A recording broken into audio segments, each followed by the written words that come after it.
Hello, everyone, and welcome to Wisdom Seeker Live. Glad to have y'all with us today. Welcome, Zaid and Shona. Glad to have you with us this morning already.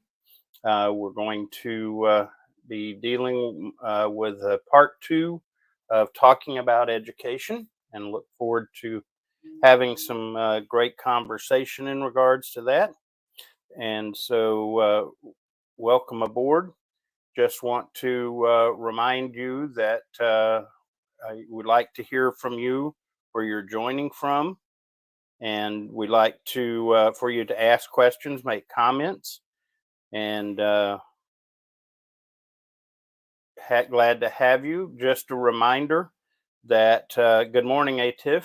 That how we see wisdom in related to Wisdom Seeker Live podcast.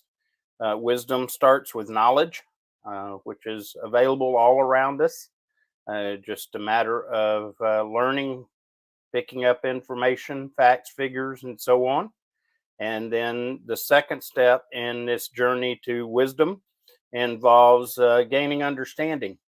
And the understanding is what we get by taking our knowledge and begin to apply it in life to real world situations, to what's going on in our life.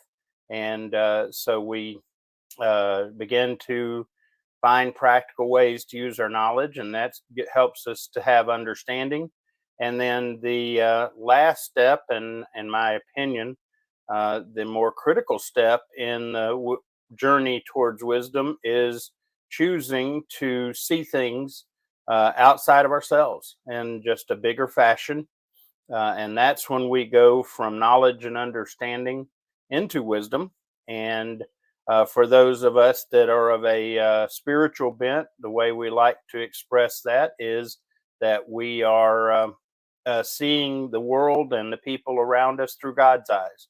And that's when wisdom comes in. That's when we begin to really see the difference for us in having wisdom and the benefit of that. Welcome, Eunice. Glad to have you. And Prasenjit, glad to have you. And Marius, glad to have you. Appreciate all of you being here today. I believe that this is a very popular topic because it's something that we have to deal with one way or another, and it's an important part of the world around us. And so we want to continue to gain wisdom in regards to it. We spend a lot of time and money together on education in some form or a fashion.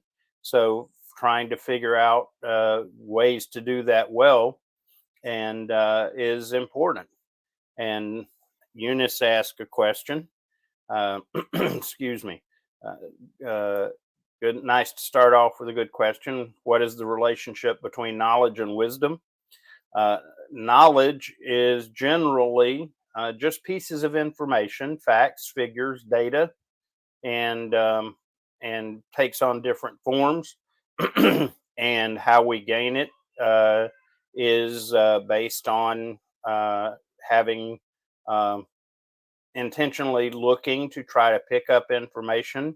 Knowledge can also be picked up without a lot of effort, just by observing and seeing what's going on around us. Whereas wisdom is when we begin to use or apply or understand knowledge more than just as a fact or figure. We can talk about facts and figures from history, but until we take those and infer things or determine how to use those things and affect us, then we are still not using wisdom. And in particular, when we look at those facts and figures and determine how does it not only affect me, but how does it affect those around me, the world around me, and how do we filter and consider it in light of other information, principles, if you will, And so that's knowledge. A lot of people have a lot of knowledge, but lack wisdom because they do not have that bigger picture, the bigger context, if you will, of what wisdom brings. So, good question. Thank you for that, Eunice. So, education.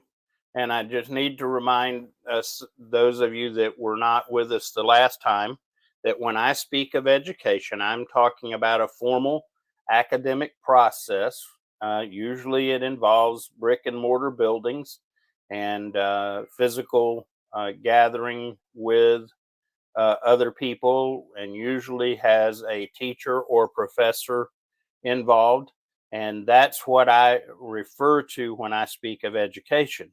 And if you will, a partnering concept in this is a is learning, and learning is something that should be part of education, and hopefully those that are guiding or involved in leading education are guiding people into not only learning but how to learn. So that's kind of where we come from on this. And what we've been talking about is last week we talked about some of the challenges that we face out there with education, and what problems we encounter and deal with. And got to remember that education, again, as I use it, is a talking about a system of trying to help people learn, hopefully, and we've got some challenges with our current education system. And in talking with different people, I am finding that it is not just an issue in one part of the world or another. It seems to be fairly global and universal, the challenges that we're facing uh, as part of dealing with education. Let's see. Presenjit shares a thought: wisdom is perspective and knowledge is information you gather from your environment. I like that. That's nicely put. Thank you for sharing that. And Eunice throws out a comment that helps to clarify. Always ask, do I act wisely? Thinking and doing are inseparable in a life governed by wisdom. Yes, part of the value of wisdom is that it causes us to consider our actions not just based on knowledge, but based on the bigger world around us and the people and how it affects them, not just us. So, very definitely question to ask: am I acting wisely? Let's see. Okay, Rick's got a question. Are people in the education process being taught what to think instead of how to think? Rick, that is a great question. And in a lot of instances in our current education system, I believe that is happening a great deal. That it's not about helping people get better at processing and thinking and considering how to do that well, but rather we're being uh, in the education system, uh, we are pushing a particular way of thinking, not just how to think, but what to think. And it's an issue that is becoming quite a problem, and a lot of people are reacting to that, and a lot of examples of that. So thank you for asking that. Welcome, Richard. Glad to have you here this morning. And Richard makes a comment: education is the process of facilitating learning or the acquisition of knowledge, skills, values, morals, beliefs, habits, and personal development. Uh, I agree, Richard, that that should be the case. But what I find now, bear in mind that I have been a teacher, and I want to make it real clear that a lot of my comments in regards to education and the system are very rarely am I referencing the frontline teachers, those that are walking out there trying to help young people learn and even inspiring them and motivating them. Teachers are very hardworking people, and most of them are trying to do the right thing for the young people. So just want to throw that out there. But the system that we have developed is rather than facilitating learning, it is pushing to teach people what they need to know. And there's a difference. Um, one of the best things that we can do is to indeed facilitate, and I'll give you some examples of the what I'm speaking of, and this goes into leadership and it also goes into teaching pedagogy, and that is that our ultimate goal as a teacher is to not be stay a teacher in terms of traditional role of standing up in front of the class and lecturing or presenting. The ultimate goal of an effective teacher who has become a leader as a teacher is to grow their classes, their groups, into a place where their primary function is facilitating. In other words, they're providing the opportunity for the students to actually be learners. In other words, take ownership of what they are learning. And then their role at that point is to help guide them through, but not tell them.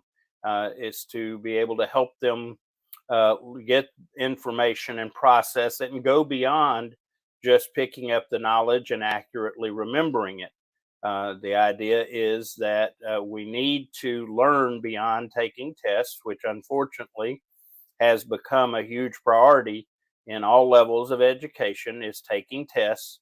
And unfortunately, it's become a production model, if you will. And the idea is we get young people to learn facts and figures long enough to take the test. And then if we take enough tests, we're considered educated and qualified.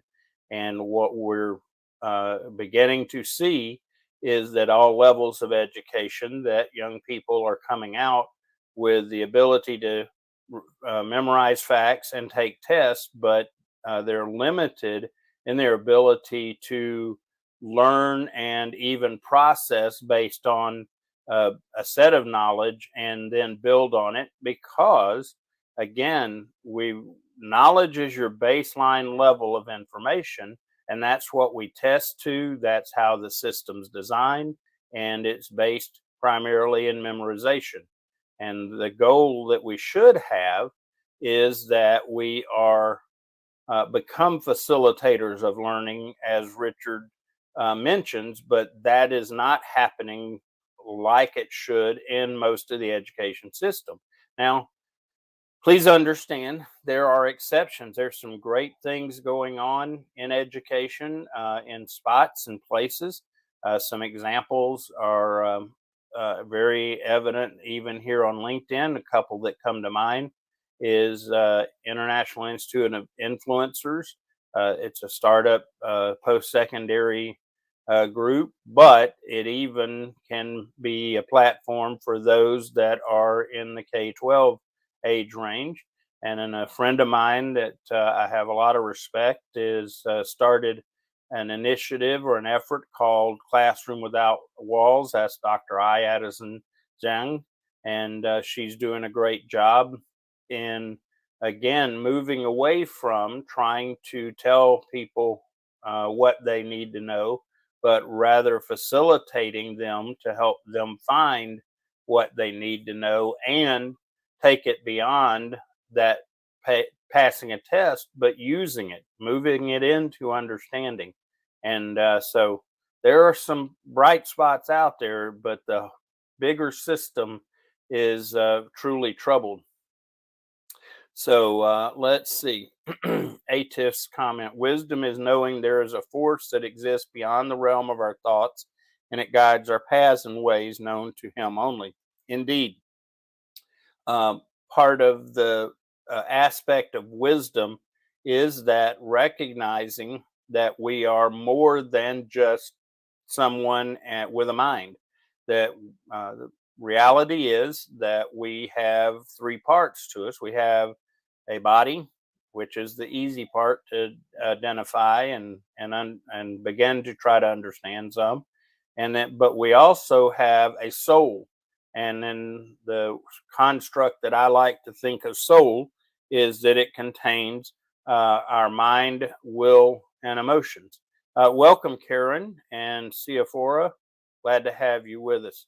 And so, yes, and then the third part of us is our spirit, and that unfortunately for many has come to be neglected, and by doing so we are challenging ourselves as far as being whole and healthy, and for that matter, uh, by not developing all three and nurturing all three parts of us, it causes us to lack wisdom.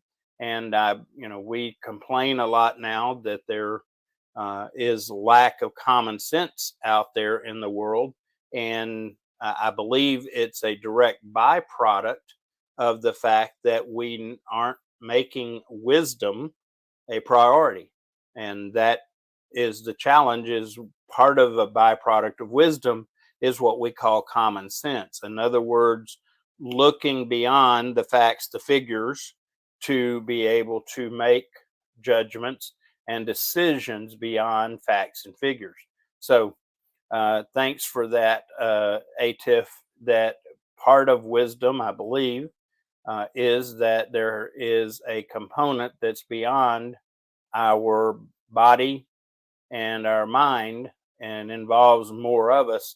I think that's a part of necessity, and part of the way we gain a greater level of wisdom is by considering all aspects of ourselves, and all aspects of ourselves in relative to the world and to others. So thank you for that. Zaid makes comment in the education, in health, etc. At the end of the day, this is just a job for many.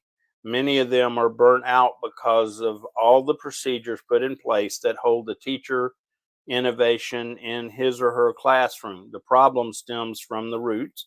Indeed, what in trying to be concise in expressing it is originally uh, education was a an outcropping or an add-on to life for us, and it was designed to supplement what was going on with us. It was designed to help us gain knowledge that helped us to lead us into beginning to have understanding and to point towards wisdom.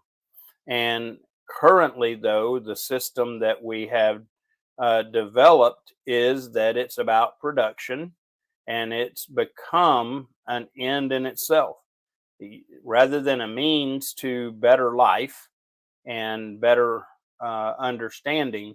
It has become a means in itself, so that if you've experienced education, and we've even gone so far now as to say, if we've experienced education, we're better people. Not true.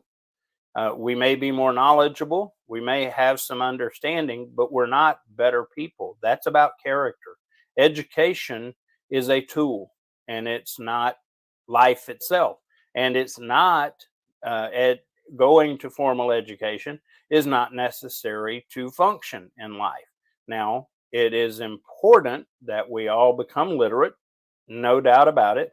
Want to be able to read and process and communicate, very important. But the system of education has taken on a life of itself and has become so important in the minds of some people that it's even going so far as to creating uh, cases or maybe being a catalyst to cause people to consider suicide. And there's some evidence in some different areas. I know in our state, there's some areas where young people are, if they don't pass the test, they don't get the score, they don't get chosen for the school they want. They're it's become such a priority that it is actually pushed or created an environment where young people over that failure have actually taken their life. And it's truly sad. Welcome, Mary. Glad to have you with us. So, part of the problem is that with our current education model, it has become such a priority, and to a point that we think it makes us better, that to not achieve or attain educational goals is becomes uh, a point to give up on life, and people are doing that, young people, and it's really, really sad. Welcome, Sophia. Glad to have you with us today from Nairobi. Very nice. So Zaid makes another comment. The memorizing system is an old way from before the information revolution. Today, we don't need most of the information we memorize, rather, what we need to do to dig for that information. Certainly. We all are carrying a supercomputer in our pockets today. Very remarkable, yes. Zaid's referencing the cell phones that we have. And the one will win is the one who knows how to utilize this device competently. It's certainly a factor, Zaid. It has become a tool for access to information, and it's really helpful. And I'm count myself fortunate to be able to use uh, digital devices such as my phone effectively. And it's for my generation, it's a little bit unique because most of our generation, we looked at technology um, as ancillary or not necessary. And at the time of our generation, that was the case, but things have changed remarkably. But the key thing that I really want to cue in on your comment is what we do with the information and how we access it. And that's where we get into the greater key. And that's where learning and focusing on learning rather than being taught is such a key piece. In fact, one of my favorite sayings now is that if done correctly, more learning is caught than is taught. We need to get away from the idea that we have to sit in a classroom and tell people what they need to know. Better yet, we need to help uh, young people understand what is the world around us, and challenge them to learn information, find information, and not just find the knowledge in order to check it off on a test, but to find it and begin to process it. What does it matter? Why does history matter? Why does knowing history matter? And that's because if we do this well, we can learn from history, and that's the value there. But in order to do that, we need to do more than just be able to quote statistics and data related to history. We need to be able to then take that information and go, why? What was going on at the time? How did it impact the world at that time? And how does it impact now? And does it show us more about what we're dealing with by looking at some of the things that happened in the past? Good morning, Lee. Glad to have you with us. Appreciate you being here. And so, the whole concept of education, and I'm going to get into something that I think is a factor in here, and that is our parents and our grandparents. I'm both, and so I carry responsibility in part for what's going on because I have the opportunity to affect and influence it. But education, learning, for our children and grandchildren is not the responsibility of the education system. It is not the responsibility of classroom teachers. Okay. The responsibility for our children and our grandchildren learning is on our shoulders. Now, does that mean that we don't send them to school? No. It just means that we take the responsibility for our children and grandchildren learning. And when we do that, we are more mindful of what they are being taught and how they're being taught. And when we do that, we can impact things much better. And you don't have to necessarily have degrees to help your children learn.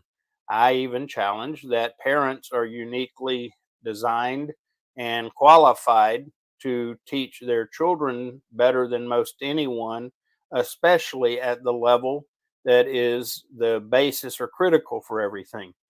And uh, but and am I saying we don't need schools? No, not at all, because schools are a helpful way when they're done well to be a supplement to what we as parents and grandparents teach our children. We may not be strong in uh, English grammar and composition. We may need some help teaching the rules of English and other things like that, and that's fine, not a problem. But uh, at the end of the day, whether those children, our children and our grandchildren, learn is up to us. And if we get the help of qualified teachers and things, nothing wrong with that at all. But when it's all said and done, whether our children succeed or fail in their learning and their education, it's not their teachers, it's not the people at the school, it's ours. And what we have done as parents is we have abdicated that responsibility to the current education system. And the cultural effect of all that is pretty remarkable.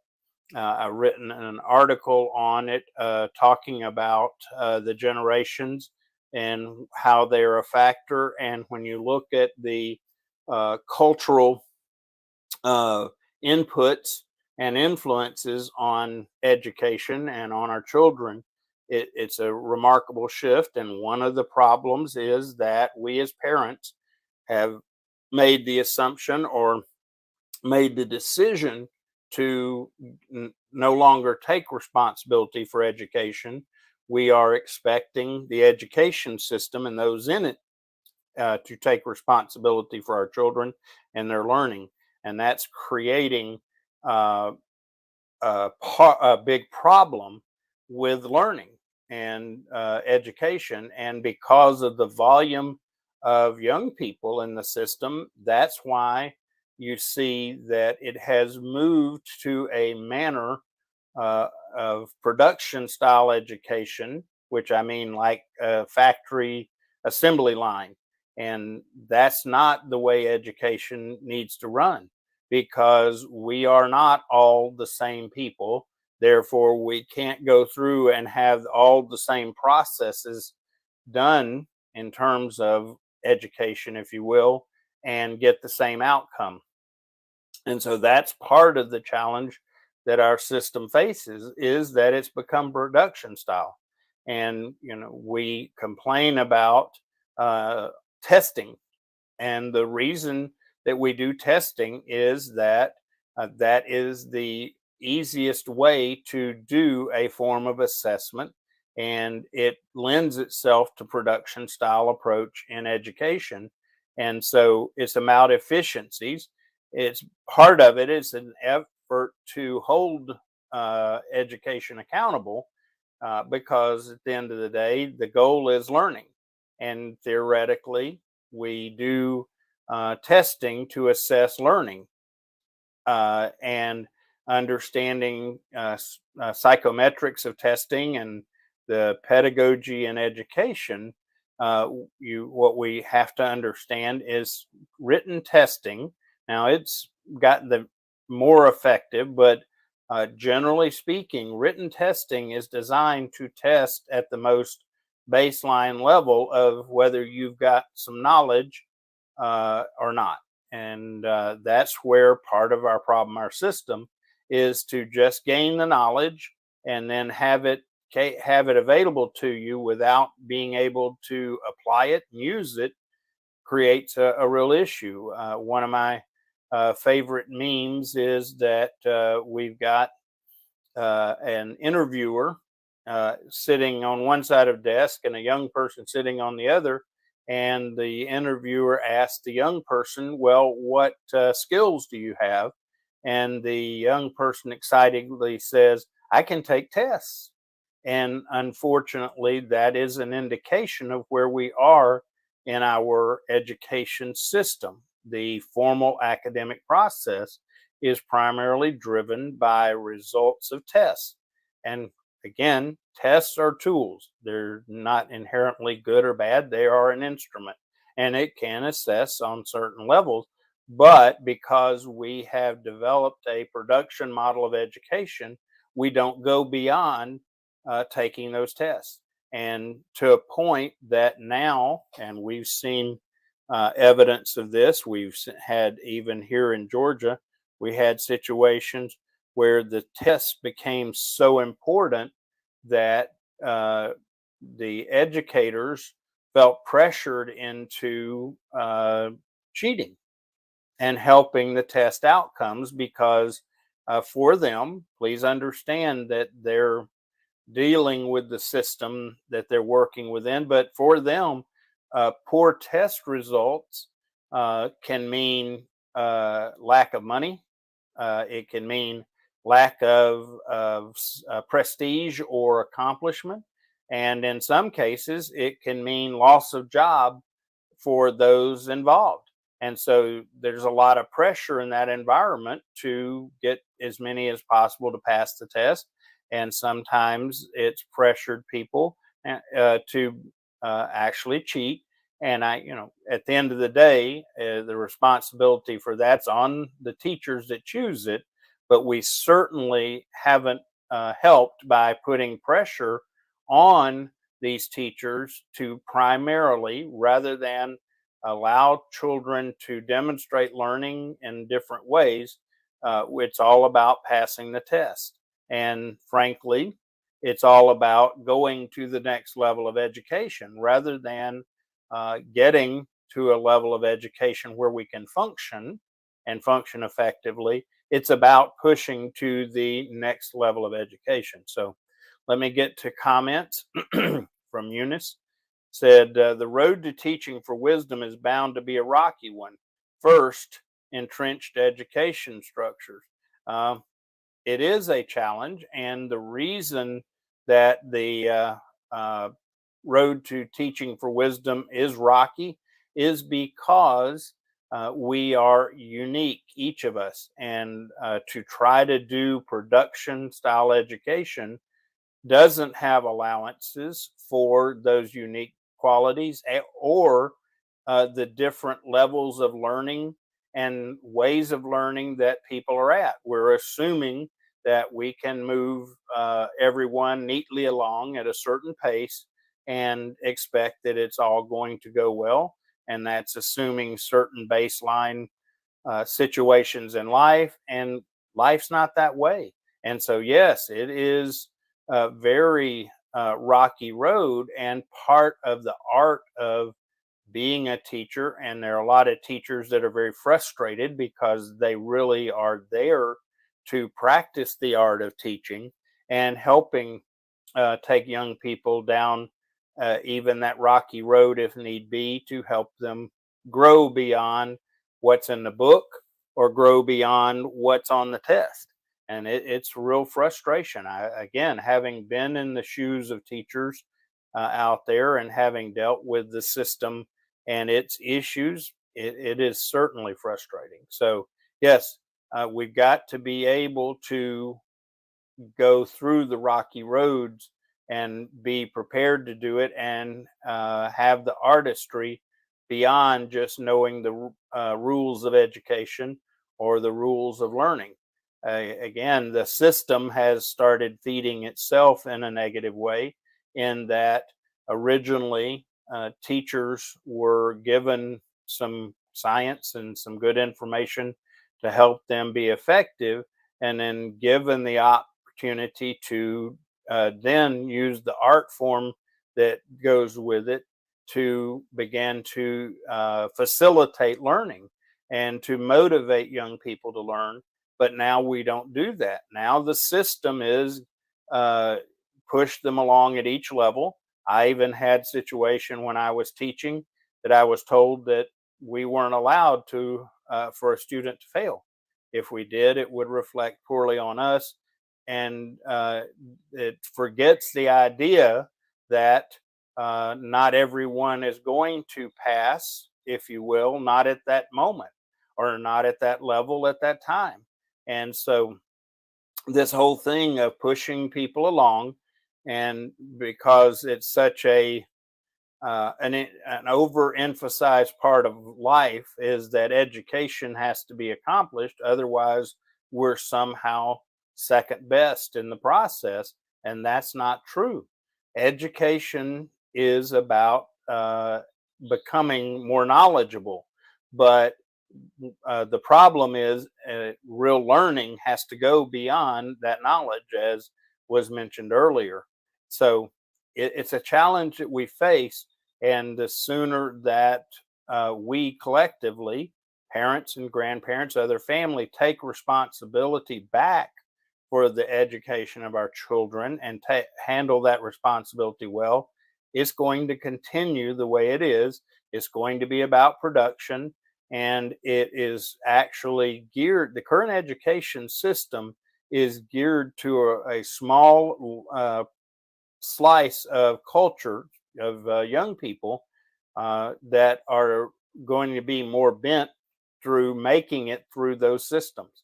So let me want to get to comments, because part of the beauty of this program is not just me running my mouth. So Zaid says the ability to think is very important in the process of learning, and students could and should be okay with reaching different results, especially in the subjects like history, social studies, economy, and maintaining their thinking within the same baseline.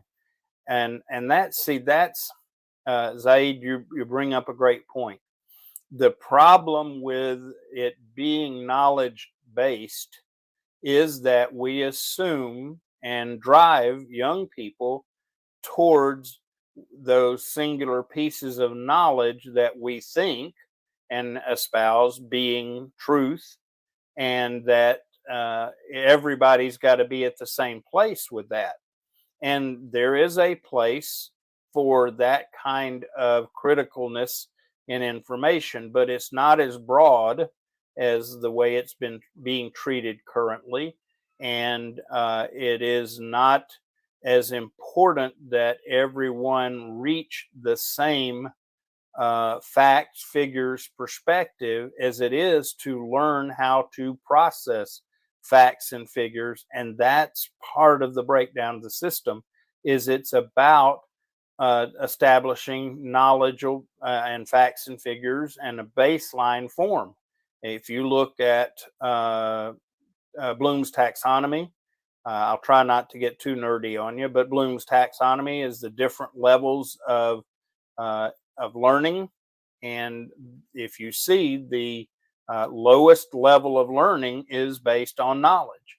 And it is key that we change the emphasis on that baseline level as being the attainment, and focus in on the other levels, including processing information and drawing conclusions and critical thinking. Those are all part of what we need to be about. But what we're doing is, because we have made such an emphasis on knowledge, and in fact, culturally, a number of years ago, we were claiming that we were going to be a knowledge based society. And you can't operate just on knowledge because it leads to wrong choices, poor choices, and an inability for the masses to be able to process and do critical thinking and make choices and frankly grow in wisdom. And that's what we're seeing the result of, is the emphasis that was placed on being a knowledge based society. Knowledge is fine. It's great. I love to pick up knowledge. I'm always seeking to learn new knowledge, but I'm not satisfied with just storing facts and figures. It might be a great way to be successful in a trivia game, but in life, having all this knowledge rolling around in our heads and all, for some people, in fact, it creates a problem in that there is too much there, and to a point that they're not able to process the things that they should be able to because there's so much distraction involved. So, uh, ability to think, the ability to think, and anywhere that causes us not to have the opportunity or the motivation to think is a problem. And a lot of what we're dealing with in the current education process is not about thinking, it's about retaining information, taking tests. And I'm trying not to get too into technical things, but one of the things that I deal with and that I learned as part of educational pedagogy is the concept of learning styles, and learning styles are very real, and we do not even teach our young people about finding out what their learning style is. Now, please understand, not trying to say that you each of us only learns one way. That's not true. But we have a dominant learning style, and then the other learning styles are complementary to that dominant one. But when we force people to primarily learn through one learning style process, then those that learn differently are left behind because they get confused more readily or don't get the information.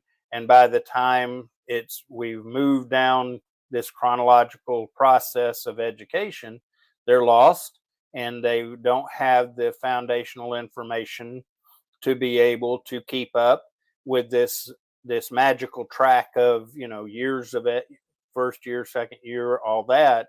And that's how we end up with people that are labeled somehow as not being able to learn.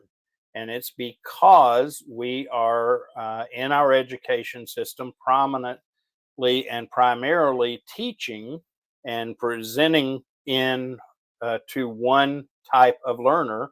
And the primary type of learner that we work with in the current education system is an auditory learner. And especially currently in our culture, because of different environments, including the technology and all that, the auditory learning style is at its lowest in terms of percentage it's ever been. I actually do learning style evaluations as part of my work with the apprenticeship program. And I assess them based on some assessments for learning style. And what currently in this group, and different groups are going to test different percentages, but in that group, your dominant learning style for that group is tactile learning. That's where they get the best understanding of information, is through hands-on processes. That means rather than them sitting in a lecture all the time to pick up facts and figures, they are going to be better to be maybe given some facts and figures and say, take it and do something with it with your hands to test it out, to understand it, and begin to see how it reacts and responds based on what you do with your hands. The other learning style that is growing is visual because we have so much visual stimulation around us. The fact that we can take this uh, supercomputer, as someone referred to earlier, called our phone. We can watch movies and videos. We can speak with people on video all around the world and so on. And the problem is that we do not have a good context to process this information beyond gathering facts and figures. And when we don't learn how to think about uh, what's going on with this powerful tool, then we see what we are observing now, where people are being harmed by not knowing how to use it well because they know the facts and figures and knowledge of it. But if you don't have wisdom in regards to anything, especially right now with the technology and the devices out there, if we don't have wisdom in regards to it, then we begin to see the results we're getting, where young people are addicted to these devices, and they are finding other ill results, and even culturally, people not being able to function well with each other. And this is all because, goes back to the concept that we are trying to function at a knowledge level. And that is the lowest form of function. And it does not encourage us to go through the other steps towards wisdom, which is understanding. Yeah, we've got to learn things, we've got to get knowledge, but if we can't do anything with it, it's great for playing trivia games. But and it's part of it is, well, we can in a conversation with people, we can throw out facts and things like that, and somehow that makes us more acceptable culturally or something. But at the end of the day, if we don't know how to use it, and by the way, if it doesn't fit what we need to function as a unique individual, then we have problems. And we're seeing that currently with what's going on. Zaid has made another comment, says if you test an elephant and a monkey on the skills of climbing a tree, the monkey will always be smart and the elephant will always be a desperate, depressed loser. How fair is that? And you make me think of the uh, Einstein meme or Einstein quote that if being smart is about climbing a tree, and the only way a fish can be smart is to climb a tree, this fish is going to think that they're always stupid. And that's the problem, is that we have developed a system of what smart is, to a point now. That's and the reaction that we've had to that is that now we're having to adjust, because for so long IQ, it was the king. So everybody with high IQs, and therefore those that are smarter because they learn academically, have become considered better, smarter, whatever.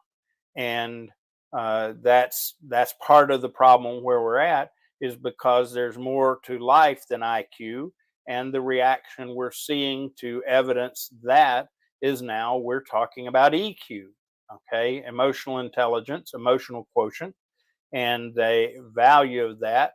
Because with a knowledge based approach, we take out the importance, the need, the value of having EQ. And emotional quotient is more than just about emotional. It's the things that are beyond knowledge and learning. And in fact, at the end of the day, wisdom is more about EQ than it is IQ.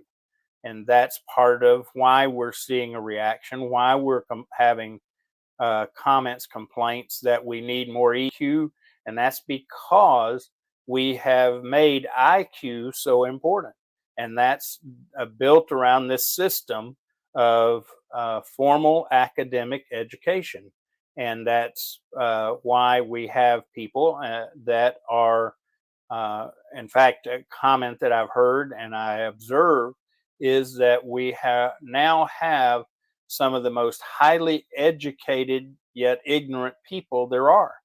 And ignorant, the term I'm using is not a slam, it's not a comment or an evaluation of character. It's an evaluation of fact that we have people out here, so many people that have a lot of things they know, but they are very limited in what they can do, how they can apply. And that's part of the challenge we're facing. I do a lot of workforce development, workforce work.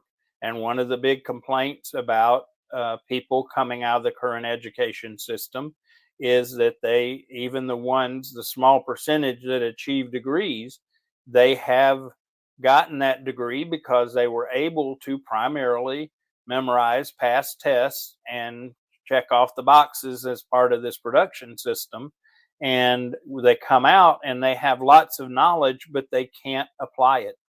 They can't think beyond the book. They can't process things. And just for the record, life can't be put in a book. It can't be pigeonholed into a book because there's not enough volumes of writing to cover the unique situations we encounter in life. And so, if all of our emphasis is on learning what's in the book, but nothing more, then and I can guarantee you that uh, very commonly you learn something new out of the book, and the first situation you encounter based on the knowledge from the book didn't tell you about this nuance related to that knowledge. Okay. Yeah, I may know, for example, scientific information on how things function. For example, one that I'm pretty knowledgeable of is the use of an internal combustion engine is what we use in our cars. And I can tell you the scientific theory of how that engine functions and works. Now, the problem is that even though I can tell you that, if I don't know how to take that information and break it down and process it and recognize that, for example, to carry this example out, is that engines, they are built based on factual information, but depending on how they're driven, depending on how they're taken care of, and so on, will determine how they will behave. And not every engine is going to behave exactly the same way because of the influences of how they're taken care of, and so on. And that's, we can teach you knowledge. I can explain to you how an internal combustion engine works, but most of you, as a result, aren't going to be prepared to figure out what a problem is with an internal combustion engine, because just knowing how it works doesn't give you the ability to understand how to deal with it and the different nuances. So, again, uh, the education system is a challenge for us. And the bigger challenge is that we as parents need to take back responsibility for our children's education. And with a little bit of time left, I want to offer some thoughts and insights as a parent that you need to consider. There are certain defaults that have been built into the current education system. Okay, one of the defaults is that everybody is going to learn at the same level on a step-by-step basis.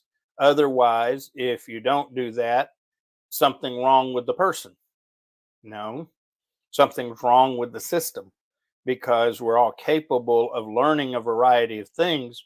We just may not all learn at the same time. So the default idea that if your child doesn't have a certain level in math by the time they are a certain age, that somehow they are less than, or somehow lack intelligence or what have you, that's a default in the system that that's the case. It's not true.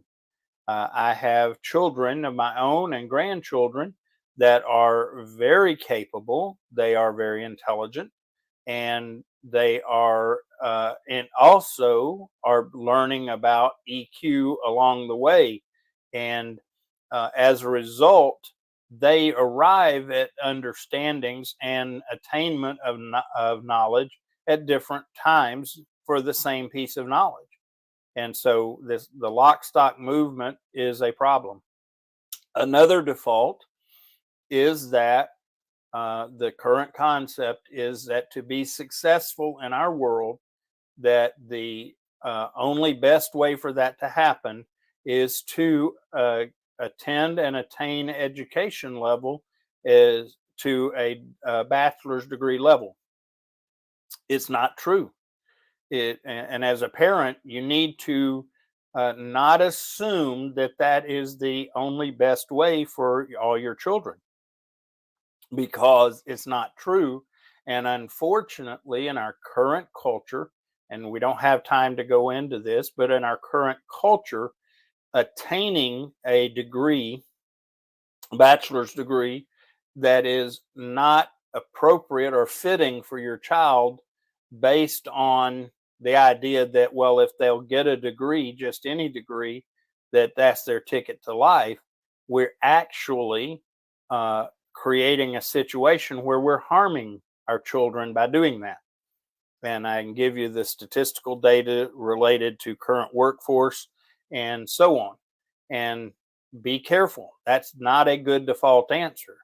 It is a good idea in our current culture and the demands that are out there that having some kind of learning beyond the traditional primary or K-12 level, or depends on different cultures have it defined, that going beyond the foundational piece in most cases is necessary.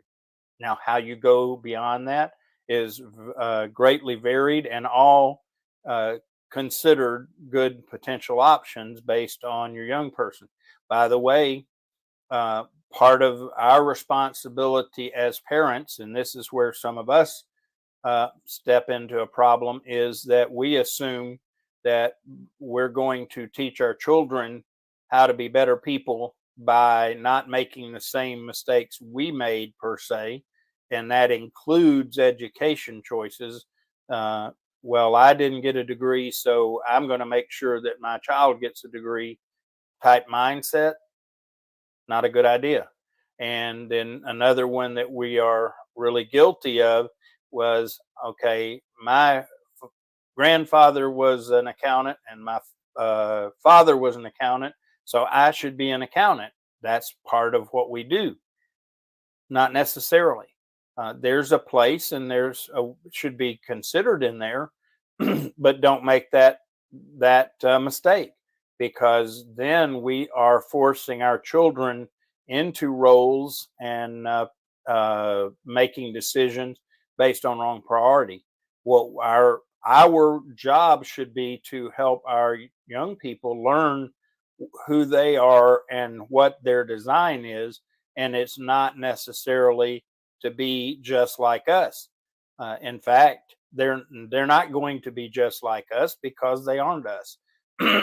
And to try to force them into decisions, especially about education and careers, is based on them being just like us, is a bad move. I know among my children, I have some of my children that have some of my tendencies and skill sets, and if they want it and they determine to develop it, that's great. But there are others that were very much not like me, and I have to equally support and encourage the growth in that way. So, parents, education is your responsibility, not the local school, not the local university, not the teachers.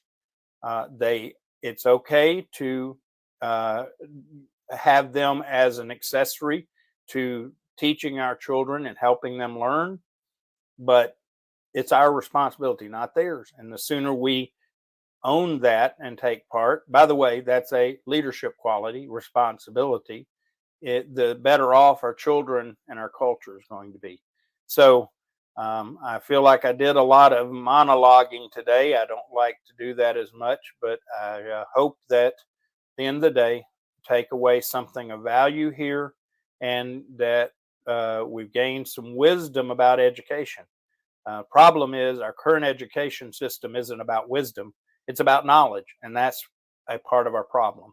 So, thanks everyone. I appreciate everyone being here today, participating as you did, and I hope that at the end of the day, you're taking away a bit of wisdom, or certainly getting challenged to find wisdom in regards to education, and not just assume that the system we have in place is the wise way to go, just as it's designed. So, thank you, everyone. I appreciate you being here. We'll be back next week. Don't know the topic yet. More than open for those participating or that watch a recording to offer suggestions on the topic. That'd be great. And but we'll be back, and we will seek and gain some more wisdom, because we all need more wisdom regardless of our age or stage in life. And it is, as other wisdom has taught, it is even better to have wisdom than gold and silver and jewels and money and all that. And so let's continue to seek and gain wisdom. God bless everyone for an amazing week. We'll hopefully see you back next Monday morning, 8 o'clock, live together for an hour. Thanks, everyone. Bye.